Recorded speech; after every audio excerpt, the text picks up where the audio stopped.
So let's talk about the Space Marines who know how to make the standard bolt gun scary, with a review of the Sternguard Veterans squad in Warhammer 40K and those very murderous, devastating wounds.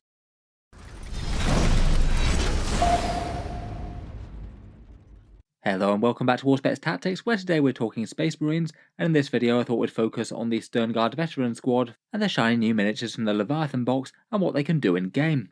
I'm sure these guys have been hitting the table in a whole bunch of people's Space Marines armies in the early days of 10th edition, so I thought it would be nice to take a video to take a look at what they can really do.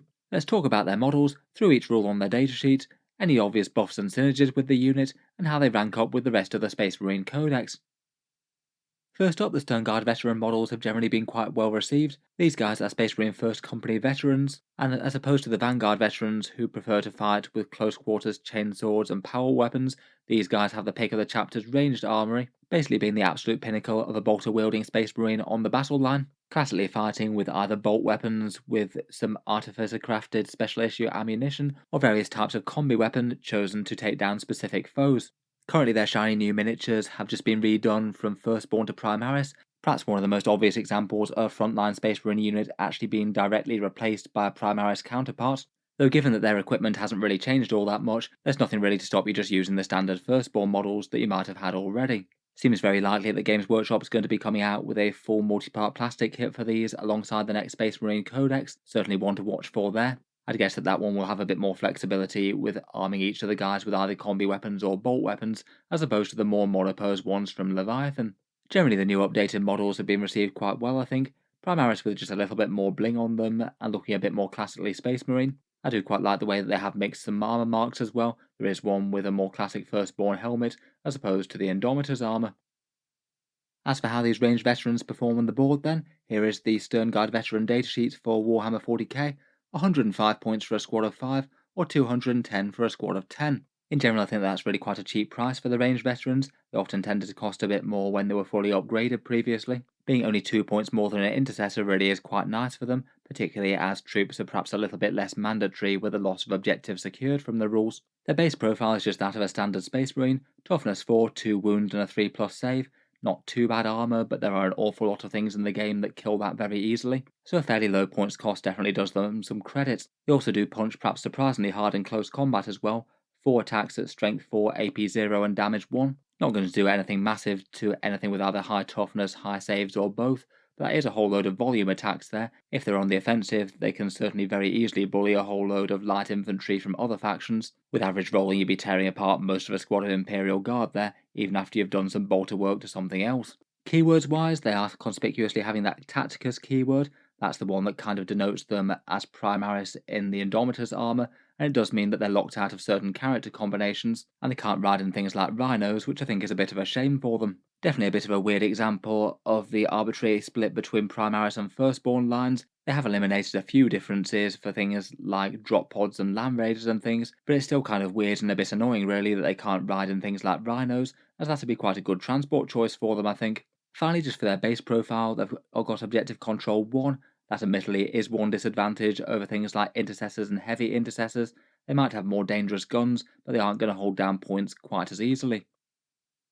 Let's talk about the good stuff for them though, and the Sternguard veteran squad are armed with bolters and combi weapons, and the squad loadout's really quite flexible. You can freely swap between either of them within the unit, and 1 out of every 5 takes a Sternguard heavy bolter as well, which you absolutely should take. Combi weapons are the common profile throughout Warhammer 40k, the slightly curious combination of 2 shots hitting on 4s, strength 4, AP 0 and damage 1. They get anti-infantry 4+ and devastating wounds, so if you're targeting any infantry with them, that means mortal wounds on a 4+ out of those things. I feel like this was perhaps one of the biggest letdowns when we saw the new datasheet for combi weapons and things like that you can't just tailor them to have entire squads of melter, plasma or grav as you could in the past. They could be really quite good special weapon carriers and be quite efficient for that previously, but now the combi weapons all have that slightly weird consolidated profile. Okay into some targets, but a bit underwhelming into most. The other option though, which I think most people are going to be taking, is the Sternguard bolt rifle.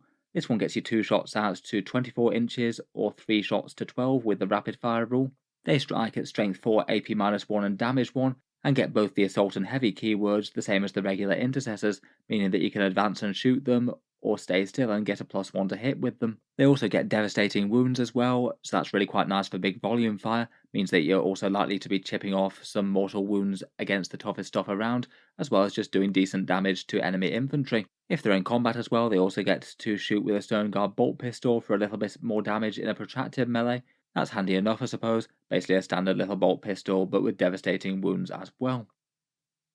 While we're on the subject of bolt rifles versus combi weapons, here's just a small damage comparison chart between the two. Perhaps quite a good graphic example of why you probably don't want to take combi weapons really. This is comparing their damage output at 12 inches, which is being kind to the combi weapon really, as they're a lot more disparate at 24 inches where the bolt rifle gets basically double the shots. I scored a 5 of these just for comparison. It kills around about 6 termagants with the bolt rifles, or 3 with combi weapons. Things are a lot closer against Space Marine intercessors, with around 3.3 wounds being dealt by the bolt rifles, but only 2.5 by the combi weapons. They would have been even if he didn't have the 4+ to hit. The combi weapons only really get ahead against any infantry that's toughness 5 or greater. They're slightly ahead against the Terminators on 2.5 wounds versus 2.2, but even against the absolute ideal targets, there's not really much in it. The bolt rifles aren't notably further behind, I'd say. Finally, against harder targets like the Rhino tank, for example, the bolt rifles still aren't going to be doing much, but they do get more shots and they hit on 3s, so you're going to get a few more devastating wounds against that compared with the combi weapons. Overall, I just basically say that the combi weapons just aren't really very good for this unit, and again this comparison is kind of being nice to them due to the range, not accounting for either assault or heavy, which the bolt rifle gets and the combis don't, and not accounting for mounted targets either.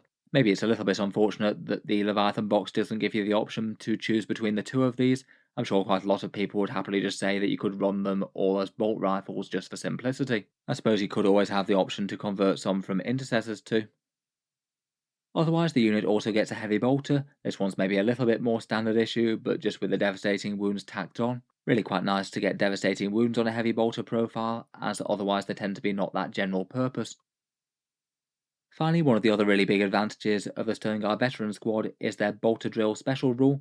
This one's the once per game ability to basically shoot twice if you wipe out an enemy unit in your shooting phase. This one's really quite a cool special rule. At least on paper it could mean that you go from getting, say, 15 shots out of a 5-man unit to getting 30 shots for one turn, provided you're able to put the finishing blow on one depleted enemy unit. I feel like perhaps the challenge for this is to get enough bang for your buck. You probably don't want to shoot literally the entire squad at just one injured guy, as that means that you're not really getting full value out of your first volume of fire, even if you do get a second one. In general, you'd ideally want to not risk it too much, fire enough that you're definitely going to kill your injured targets, but maybe fire some of the other bolters elsewhere to capitalise on damage. I feel like if you do have Sternguard veterans in the army, it could well be worth just trying to whittle down an enemy unit so there's 1 or 2 models left in it, then have the Sternguard finish them off to trigger this rule, and just make them very, very efficient for a turn. Could be kind of nice on putting the finishing touches on your Oath of Moment target as well. Perhaps if you target it with other units in your army,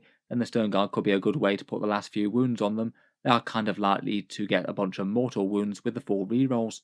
Either way, I think I'd generally be trying to aim to use this earlier in the battle rather than later, as you don't really want to have the squad killed before they've had a chance to double shoot with it, as that'd be a waste of damage output. Overall though, I feel like the Sternguard veterans feel like quite a nice general purpose squad, very nice against infantry, and the devastating wounds mean that they're a lot more threatening against heavy things compared with a lot of rank and file troops would be. Moving on, let's talk about a few of the most powerful buffs that can make these guys a lot better. I feel like out of units in the army, they perhaps like Oath of Moment just about as much as any of the other units do. It's really quite a big deal for units with devastating wounds. You could certainly fish for mortal wounds against your target. You'd get a lot more hits with the full rerolls, and then against any target, if you just roll literally anything that's not a 6, then it means that you average around about 5 mortal wounds for a squad of 5 of them within 12 inches, never mind any other damage that your guns do with their other shots. Against high toughness or high armor save targets, that could be a really good idea. Sometimes though, it's just going to be better to land more wounds on them, particularly if the opponent doesn't have a massive save to begin with. Still though, that does seem really quite strong and reliable damage, and it could chip in a fair chunk of that at longer range as well, if say you had a marked Oath of Moment target, and you were just focusing a whole bunch of your Space Marines on it, these guys maybe from far back on an objective or something. Otherwise, as bolter line infantry, they certainly quite like a bunch of the buffs that the Gladius Strike Force can get them. The Devastator doctrines may be a little bit less overwhelming for them compared with a bunch of other shooting units. They can already advance and shoot with most of their weapons due to them being assault if you're taking the bolters, though it could be helpful with heavy bolters or combi weapons should you take them. Tactical Doctrine could be handy enough for falling back and maybe even re-engaging, charging something else with that 4 attack profile. And again, Assault Doctrine could actually be useful enough on them. They can advance and shoot with all the bolt shots, and then they could charge in against a light enemy unit if you needed to clear some chaff on an objective. Otherwise, a good chunk of the stratagems are useful for them. Armour of Contempt just for extra durability, though you might or might not want that on something bigger and heavier. Squad Tactics I think is particularly helpful. If they're skirmishing over objectives, then this could be enough to keep them safe from a charge or hide from enemy shooting unexpectedly.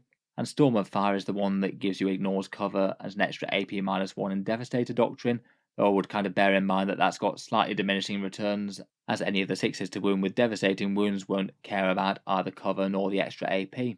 Still could be handy enough though if you were say targeting something that's toughness 3 perhaps.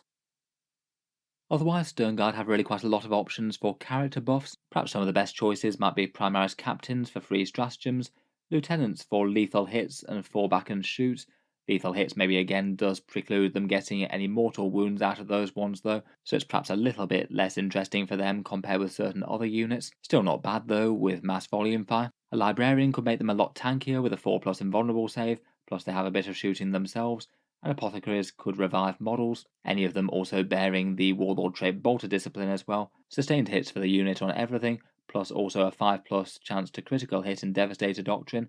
I guess that one could be nice with a Lieutenant, as you both get the sustained and the lethal there. Whether or not the squad's actually big or relevant enough to have a character in it though is a bit more of another question.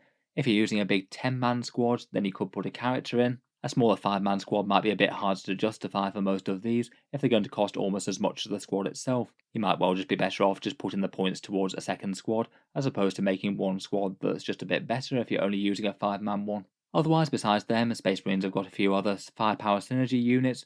Incursors could give them a +1 to hit, the Storm Speeder's Hailstrike could get them AP -1 better, and he could make use of a few of the Primaris transports, maybe an Impulsor drop pod or Repulsor to deliver them to battle. They're all quite interesting. I feel like drop pods are maybe particularly interesting for them, as it could mean that you jump them out within 12-inch range and get the first strike on the enemy, maybe with Oath of Moment to help them. Repulsors could be fun enough as well to zoom them up the board and then jump them out on objectives, maybe jumping back into it if they get charged.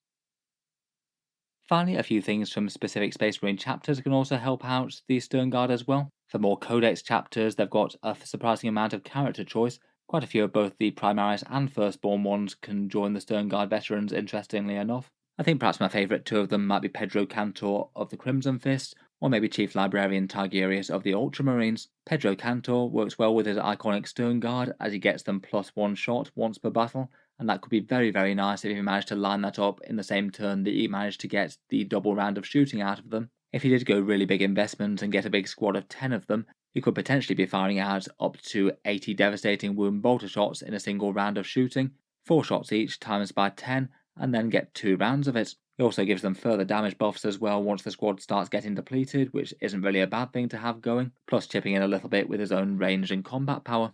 Otherwise, for the Ultramarines, you could use Uriel Ventress to deep strike them.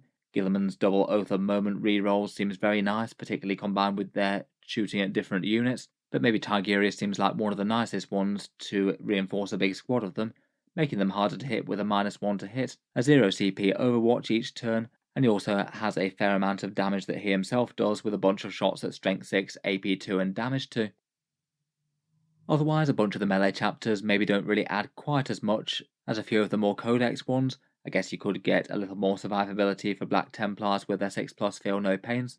Dark Angels have a 1 command point one to allow them to return fire, and they seem like they could be an okay guard for Azrael as well. A 4+ invulnerable save and sustained hits both work out quite well for them, plus you could actually protect them against melee a bit and farm his command points each turn. I guess he might be hard pressed to turn down Hellblasters for that same kind of buff though. And Deathwatch as ever with ranged marine units are really quite an interesting one.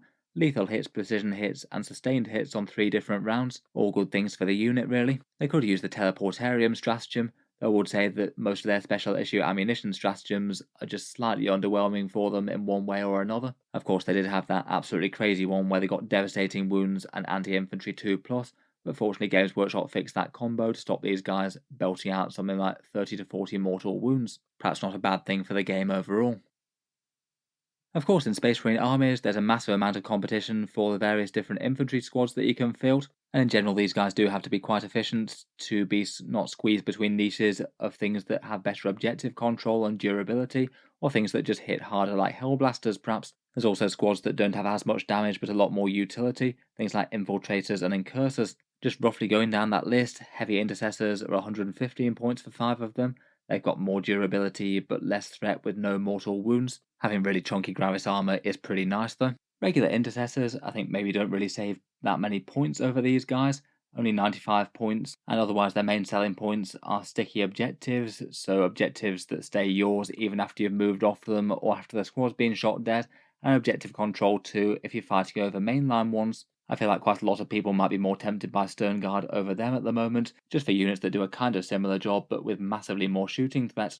Hellblasters are significantly more than the Sternguard, an extra 20 points, but still they do hit quite a lot harder with 2 of their plasma shots each, plus their fire on death rule really is quite potent, quite nice if any of them do die from overcharging, or gives you a bit of reactive fire in the enemy turn, which is pretty cool. They're a bit more of a main damage dealer type unit, and I feel like they could certainly compete with Sternguard Veterans for things with big investment and certain characters leading them. If you're going to go to the extent of buying a lieutenant in with Storm of Fire, I feel like a lot of people might be willing to pay the extra 40 points for a 10-man Hellblaster unit as opposed to a 10-man Sternguard one perhaps. Definitely feel like a bit of a competitor really. Otherwise, if you do just want troops on the battle line and just want to accept that they're probably not going to be massive damage dealers, Infiltrators can screen out objectives, and Incursors can mark targets for +1 to hit. Both of those are quite a big deal for winning the game for the army overall, and sometimes they might be more worth it than just having a few extra devastating wounds and extra bolt shots. Despite all this though, I think overall Sternguard Veterans are doing fairly well within the Space Marine lineup. I think they are cheap enough to compete, and it does look like they have been creeping into at least a few competitive lists, perhaps most often just in 5-man units. Fairly small numbers to basically fight on the battle line and skirmish with enemy infantry, which they do rather well with fairly quality bolt fire and some surprising punching combat against light things. I think they probably are efficient enough to run a bigger unit of them and buff them with certain characters. As mentioned, particularly Tigurius or Pedro Cantor seem quite nice to me, or one of the standard characters with Bolter Discipline maybe. In game they seem like they could just be quite a nice flexible unit, contributing to holding objectives in the backfield, maybe stepping forward a little bit to fire out a few mortal wound bolt shots into the Oath of Moment target. They definitely feel like a nice unit that can contribute meaningfully while defending the objective with extreme prejudice. Their shoots twice thing really is quite powerful as well. If they get to wipe out a weak unit and just lay all the bolt shots into another target, that's almost certainly going to yield a bit more damage. Overall, I'd argue that they're in a pretty good place at the moment, and as Space Marine infantry goes right now, fairly easy enough to include in an army. Let me know what you make of these guys though. Would you be tempted to include them in your army? And do they beat out the competition for you? Looking forward to hearing all your thoughts down in the comments, or any other fun combos or synergies that you've been using with them. If you've enjoyed the video, then feel free to subscribe to Auspex Tactics. I'll certainly keep the regular 40k videos coming. I'm sure I'll have more for Space Marines in the future. Otherwise, if you have been enjoying all the videos on the channel, I would just like to mention that Auspex Tactics does have a Patreon page as well, and you can find that linked in the video description if you'd like to help support. Channel patrons do get a fair few advantages, seeing certain videos early, regular votes to see what sort of things come next on the channel, and automatic entry into the regular prize giveaways with a chance to win some big model kits each month. If any of that sounds good to you, or you'd just like to help support, the link is down in the video description. In any case, a massive thank you for listening, and I'll hope to see you guys next time.